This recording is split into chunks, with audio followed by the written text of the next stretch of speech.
El Papa, sí, lo voy a decir de frente, es el representante del maligno en la tierra, ocupando el trono de la casa de Dios. ¿Vos sabías que el Papa impulsa el comunismo y eso va contra las propias sagradas escrituras? Originalmente, la envidia era un pecado capital.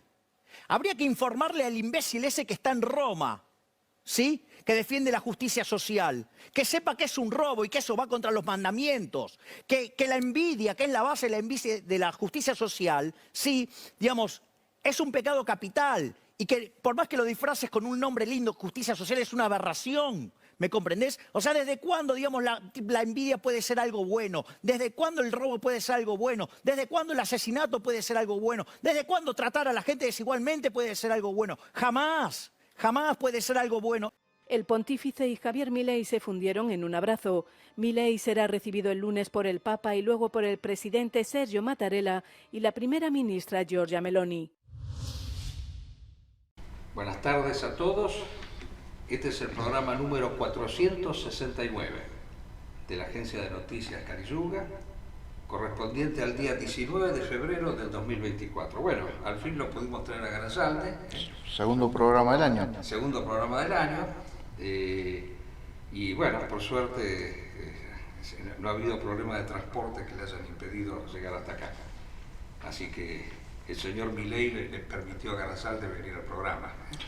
Sí, sí, sí. Casualmente estábamos viendo, antes de el inicio, en el introito del programa, este pequeño sketch con el cual siempre comenzamos, en donde mostramos el verdadero contraste que existe, ¿no?, entre lo que dijo este señor pero no hace mucho tiempo, hace unos meses nada más, ¿no?, respecto del Papa, al cual calificó de imbécil, de representante del maligno, de comunista por defender la justicia social, pero es una cosa ridícula eso, porque sostener la justicia social es una cosa que no tiene absolutamente nada que ver con el comunismo, absolutamente nada que ver. Decir que sostener la justicia es de envidiosos, ese tipo está loco, lisa y llanamente, porque defender la justicia social no es envidia, sostener una sociedad en donde los pobres no lo sean tanto como ahora, que tenemos el 57,5% de pobres en la República Argentina, y un 12% de indigentes, ¿no?, que es una cosa insólita. El indigente es el que no tiene ni siquiera donde caerse muerto. Está llena la ciudad de Buenos Aires de personas que duermen en la calle. Está repleto. Eso es algo que llama poderosamente la atención. Es un hilo conductor como ha atacado Milei, estamos hablando de por lo menos 3 años atrás. Él se ha mantenido siempre con esa crítica. Él empieza atacando la justicia social como el dogma de los peronistas.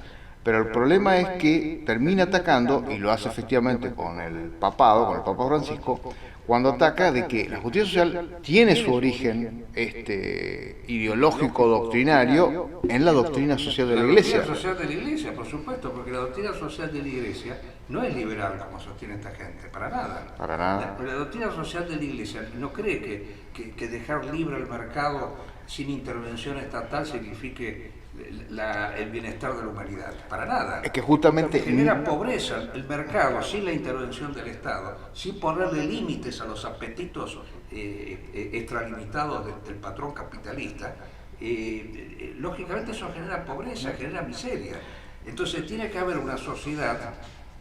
Nosotros no decimos que todos tengan que tener el mismo patrimonio, no decimos que tiene que haber una sociedad donde todos sean exactamente iguales, no. Tienen que existir ricos y pobres, porque el rico es como un modelo, es un ejemplo a imitar, pero los ricos no lo tienen que ser tanto y los pobres tampoco. Esa es la justicia social, una sociedad en donde las riquezas están distribuidas de manera equitativa. No, eso es justicia social. Las primeras encíclicas sociales empiezan a fines del siglo XIX, cuando se ven las consecuencias del liberalismo, cuando ya está en su apogeo político y económico.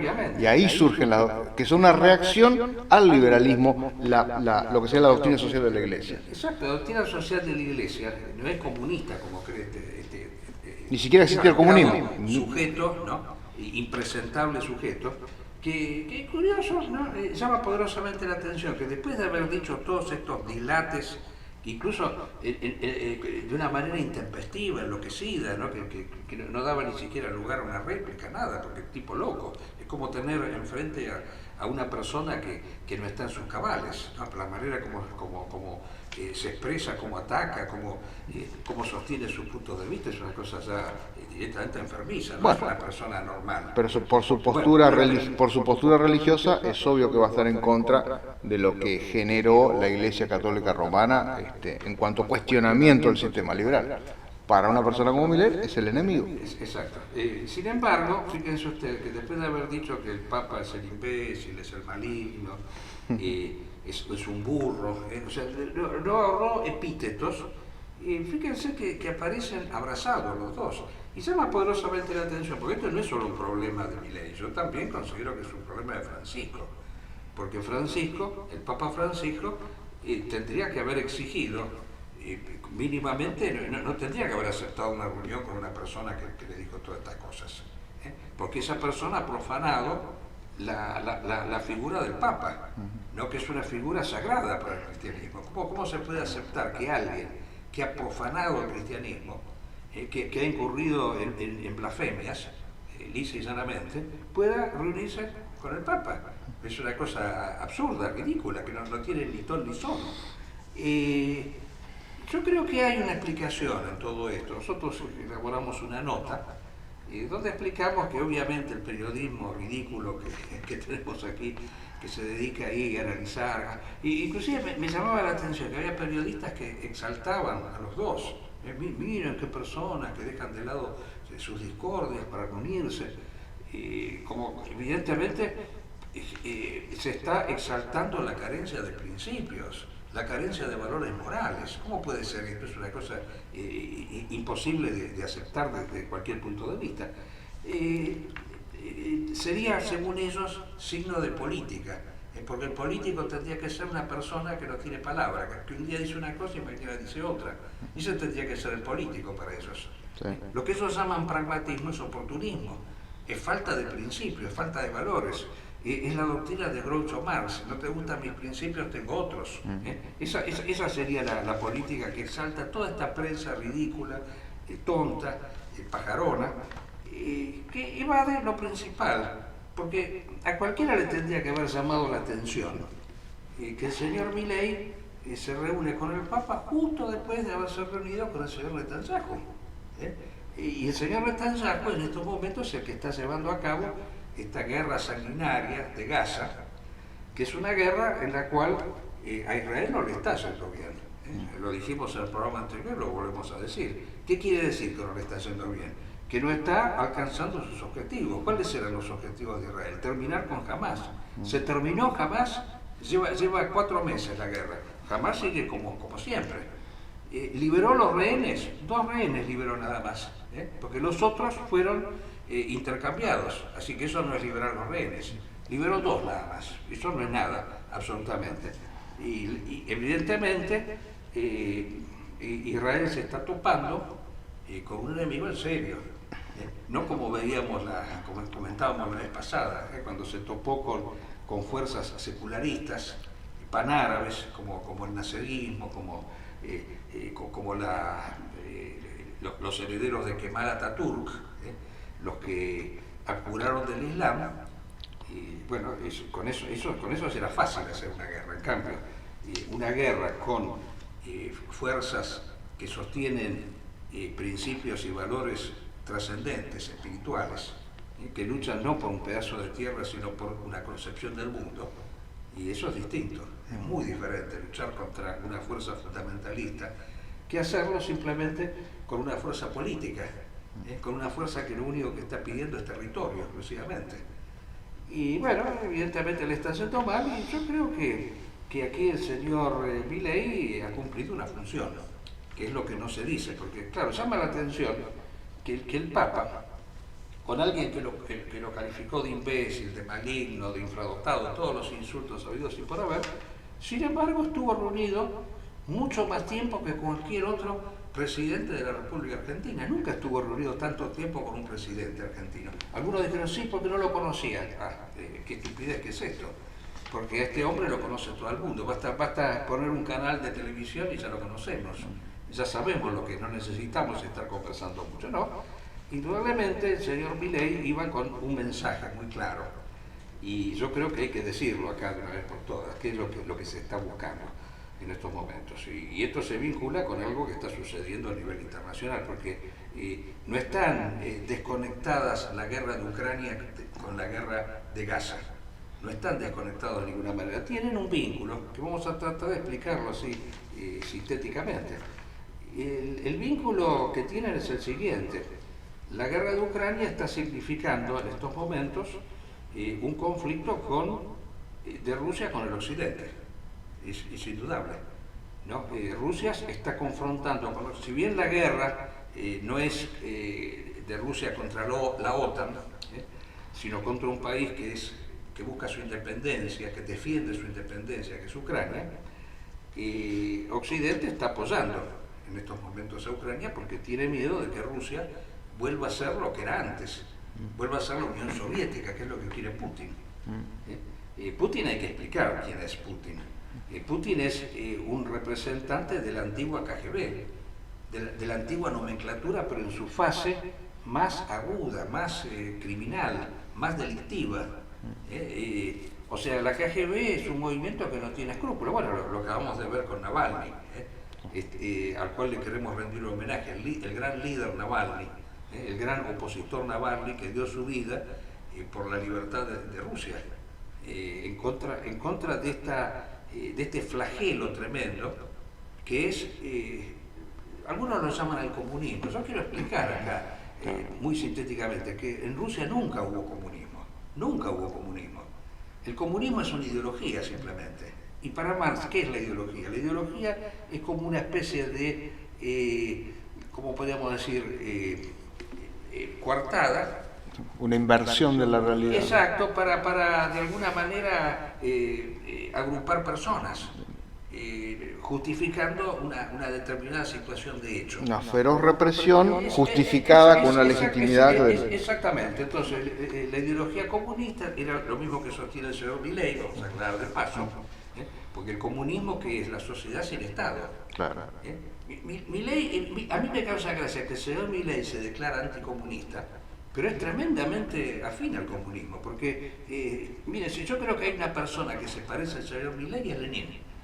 Porque Lenin era el que decía que para llegar a la sociedad sin clase, sin Estado, que es lo que propone Milei, el anarquismo, una sociedad sin Estado, hay que pasar primero por un periodo de un Estado muy duro, muy represivo, para después, una vez que el pueblo esté educado, ir a la sociedad sin Estado. Bueno, es lo que está pasando ahora. El señor Milei dice que el Estado es una entidad criminal, delictiva, que tiene que ser eliminada. Obviamente, si es una entidad delictiva hay que eliminarla. Pero mientras tanto... que le den todo el poder a él. Exacto, él quiere tener todo el poder para reprimir a los que están en contra de eso, que es el pueblo argentino. Fíjense, nunca hubo tanta represión como ahora, que la gente no puede... si la señora Bullrich dice que si se agrupan más de 3 personas es un acto de violencia callejera, así que evidentemente hay una semejanza, hay una similitud muy grande entre ellos. Bueno, pero volviendo al tema porque nos estamos anticipando un poco, volviendo al tema de los motivos por los cuales el señor Milei fue a verlo al Papa, es muy sencillo esto. Netanyahu le hizo notar a Milei, y Milei ha sentido, como buen sumiso al sionismo que es, de que para derrotar al fundamentalismo islámico, Rusia y Occidente tienen que unirse. Y le mostró a Netanyahu, cada vez que Rusia y Occidente contrastaron, el fundamentalismo prosperó. Ganó en Afganistán, ganó 2 veces en Afganistán, y está ganando ahora. ¿Por qué? Porque hay una contraste entre Rusia y Occidente. No están los dos apuntando hacia lo mismo. Fíjense, el señor Biden está en estos momentos criticándolo a Netanyahu porque quiere prolongar la guerra, lo está incentivando a que cese la guerra, y Netanyahu no, quiere llegar hasta el final. En cambio, cuando estuvieron unidos, las fuerzas fundamentalistas fueron derrotadas.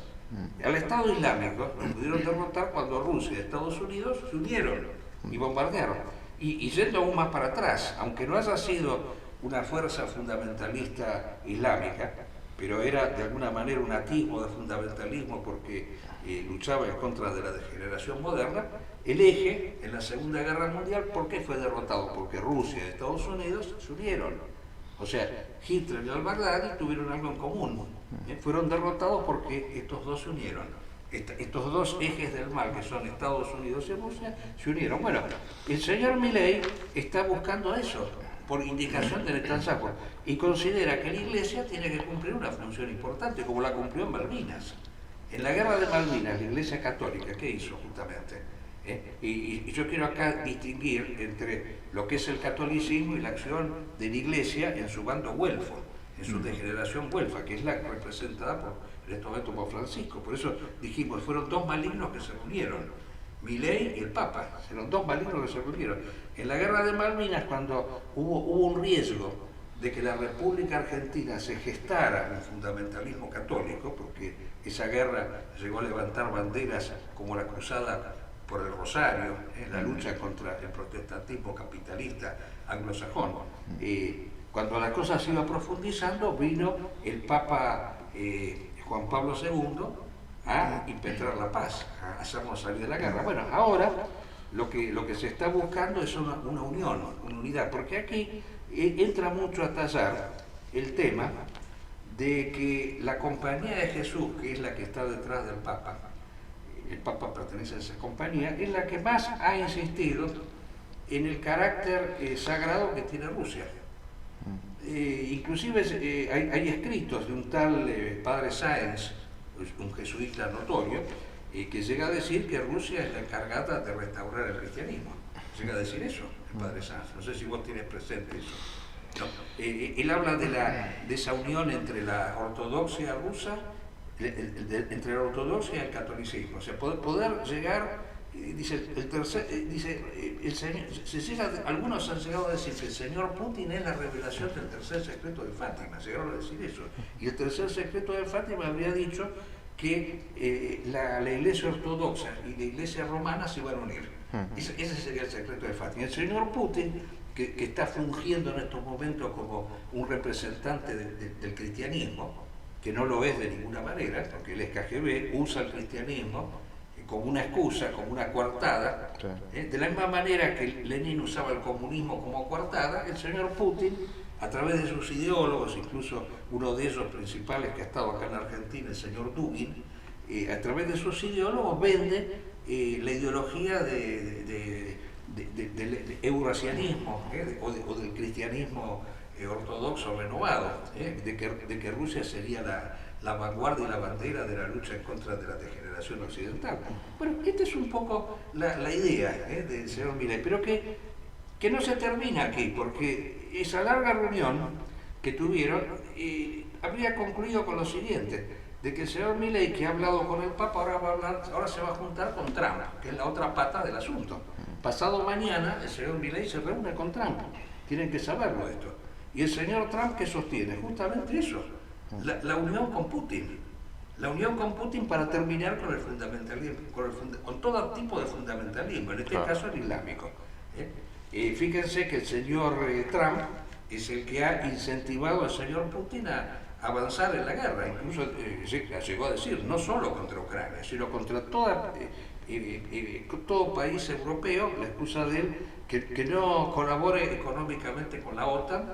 El señor Putin tiene libertad como para invadirlo. Exacto. ¿Y qué fue lo que pasó en vez? Apenas dijo eso el señor Trump, ¿qué fue lo que pasó? El señor Putin sacó un comunicado diciendo que la primer ministro de la República de Estonia, que pertenece a la OTAN, era una persona no grata y que estaba, digamos así, a disposición de las fuerzas policiales soviéticas para ser detenida, simplemente por el hecho de que ella había destruido emblemas de la antigua Unión Soviética en su propio territorio, ¿no? Simplemente por eso. Bueno, ahí vemos a qué confluye todo esto, o sea, cuál es la función de todas estas personas, más allá de todo este chismerío barato que se está enumerando actualmente, ¿no? Sí, sí. Bueno, no sé si quieres decir algo más con respecto a esto. No, parece que queda claro para todos, porque probablemente algunas personas que nos siguen no lograban entender por qué nuestra postura, por un lado apoyando la resistencia contra Israel y por el otro lado esta cuestión de la defensa de Ucrania. Que la hemos explicado 1000 veces, Sí, sí. o sea, El programa anterior también lo pudimos explicar. o sea, acá la víctima es Ucrania y existen países que están ayudando a Ucrania, que no solamente es Estados Unidos, sino también Europa, y principalmente aquellos países que durante más de 70 años estuvieron bajo la pata soviética. Los países bálticos, Polonia, Rumania, todos esos países que supieron lo que es el comunismo no se olvidan. Y acá, sobre todo acá en la Argentina, muchos que se autodenominan especialistas en estos temas, dicen que el comunismo no existe más, no, nunca existió el comunismo, existió el soviet, y siguen llenándose la boca de que Putin es un superestadista, qué sé yo, y no realmente un Putin es un criminal como lo acabamos de ver con el asesinato de Navalny. Y bueno, otro elemento es la teoría cooperativa, el judío Zelensky. Zelensky no hizo la separación, el Maidán fue en el 2014 y lo hizo Poroshenko, que de judío no tiene nada. Poroshenko fue el que hizo, Poroshenko fue el que logró la independencia también de la Iglesia Ortodoxa Ucraniana, Poroshenko fue el que inició todo eso. A ese fue que lo envenenaron también. También intentaron envenenar, creo. Que el señor Putin, porque el señor Putin es un especialista. Justamente, yo creo que hay que decirlo esto. ¿En dónde se demuestra ese espíritu KGB? En la eliminación de los rivales, pero peor que en la época de Stalin, porque la tecnología ha avanzado, ¿no? Y este hombre Navalny lo envenenaron primero con una sustancia radioactiva muy novedosa que se llama el Novichok, que se la pusieron en un calzoncillo mientras estaba en un hotel, ¿no? Entonces el señor Navalny, cuando se vestía después de bañarse, se contaminó con esta sustancia y sobrevivió milagrosamente. Claro, y después, yéndose a tratar de eso en Rusia, fue que lo metieron preso. Y se dice, bueno, pero le quieren achacar a Putin cualquier tipo de muerte. Pero el tema es que a este hombre lo mandaron a una de las peores cárceles de Rusia, en el polo. En el Ártico con 40 grados bajo cero. ¿Cómo no se va a morir ahí? Es evidente. ¿Quién resiste una cosa así? ¿No? Lógico. No, el tema es que la cantidad de opositores que ha eliminado este señor Putin es inconmensurable. Empezó por esta famosa periodista Ana Politkovskaya, va a aparecer escrito, que pronunciado mucho mejor que yo, que fue la que cubrió la guerra de Chechenia, que fue asesinada abiertamente, ¿no? La mataron ahí en un ataque.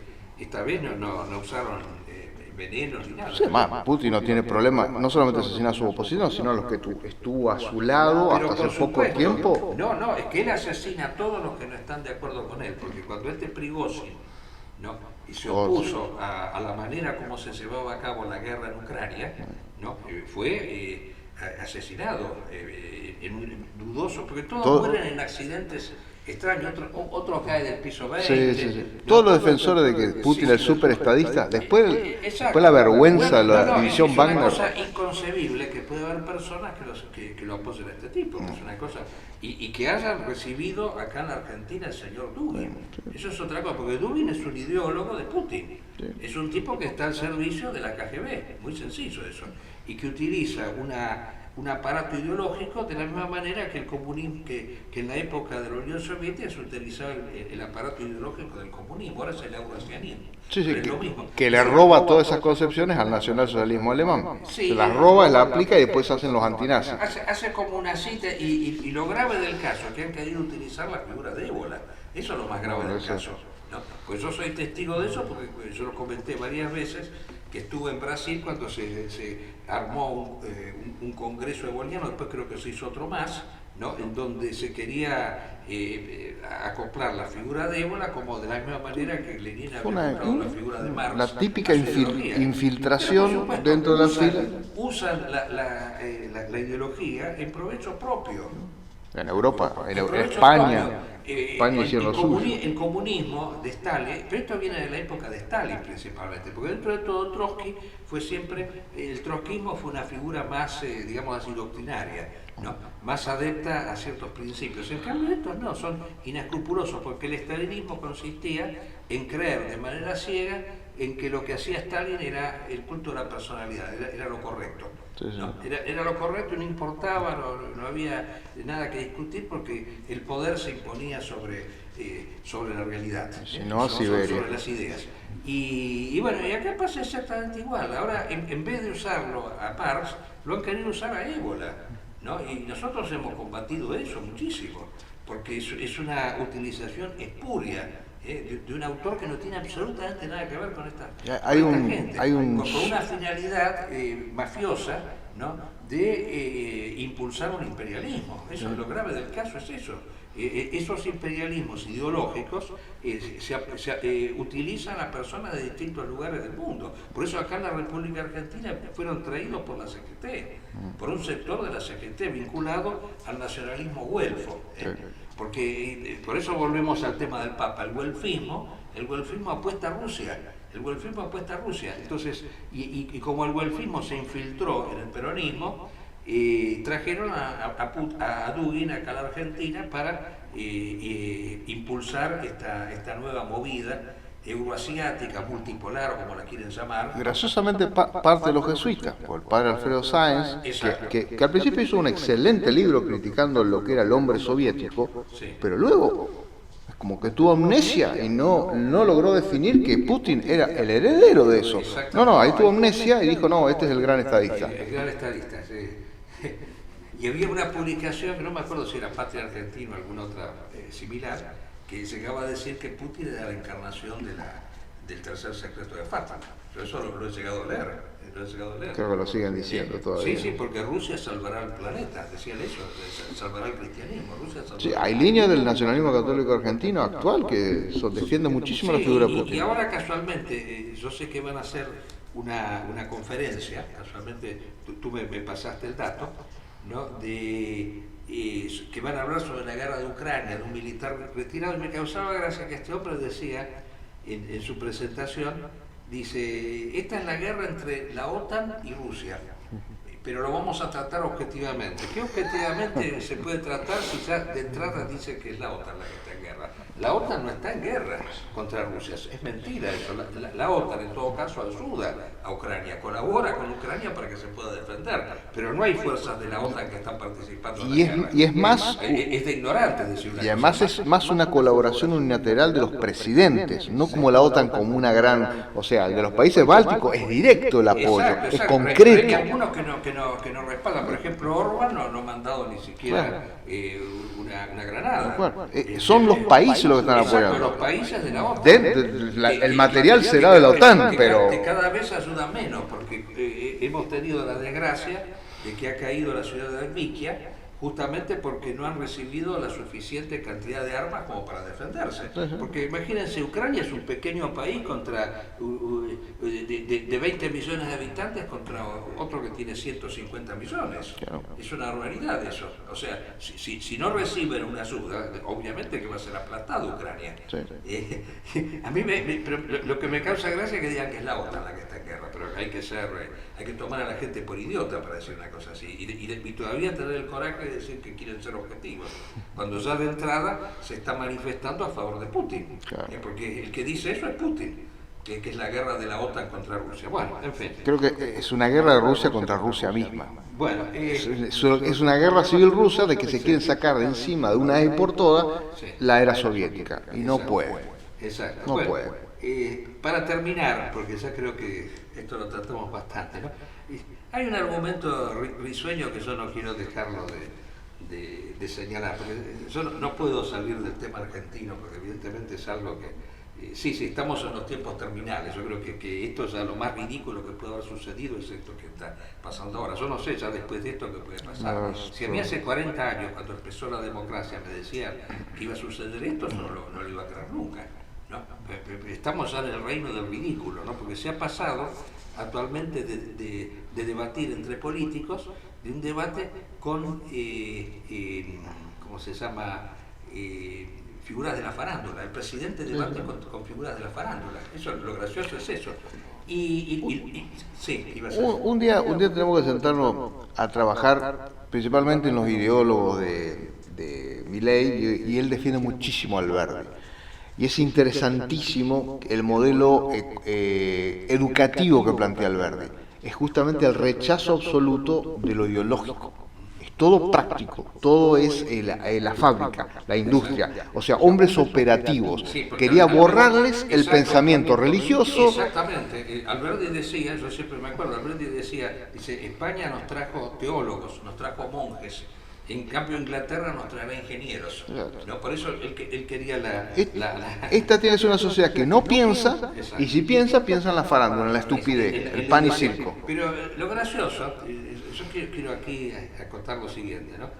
Que él criticó a una figura de la farándula porque decía que recibía dinero del gobierno o de distintos gobiernos provinciales. Pero resulta que él está de novio, o entre comillas, porque es una relación medio extraña esa, de esta señora Fátima Flores, que yo la llamaría Fátima Florero, porque parece ser que no cumple ninguna función, porque él dice que tiene relaciones sexuales una vez por mes. Lo dijo él, no es que yo lo esté inventando, y porque se tiene que dedicar mucho a los perros. Explicó eso, dice, yo no tengo tiempo, estoy con los perros, así que no puedo. Y bueno, y hemos visto así unas escenas, pero obscenas directamente, ¿no? De este hombre que sube a un escenario dándose besos. Yo creo que lo podemos propalar en este instante. Ahí sí, porque ahí fue como el de... Lengua ahí sí también. Ahí fue como él. ¡Epa! Pero lo gracioso del caso es que esta figura que no convive con él, que sería la novia, pero que tampoco es novia propiamente, esta figura hace lo mismo que la otra, la cual él ha criticado, porque también ella recibe dinero de gobiernos por sus funciones artísticas, ¿no? Así que bueno, es el reino del absurdo, ¿no? Yo no sé qué más puede suceder acá. Bueno, son los grandes intelectuales que debaten con nuestros presidentes. Exactamente. A eso hemos llegado. Hemos llegado a eso. Bueno, en fin. Pero mientras la estupidez está ahí, en el aparente gobierno de la Argentina, por debajo que está funcionando todo un plan siniestro. Sí, para destruir la República Para Argentina. destruir la República Argentina. No, este señor Este no es el payaso de está turno. trabajando para Israel a nivel internacional, sino también a nivel nacional.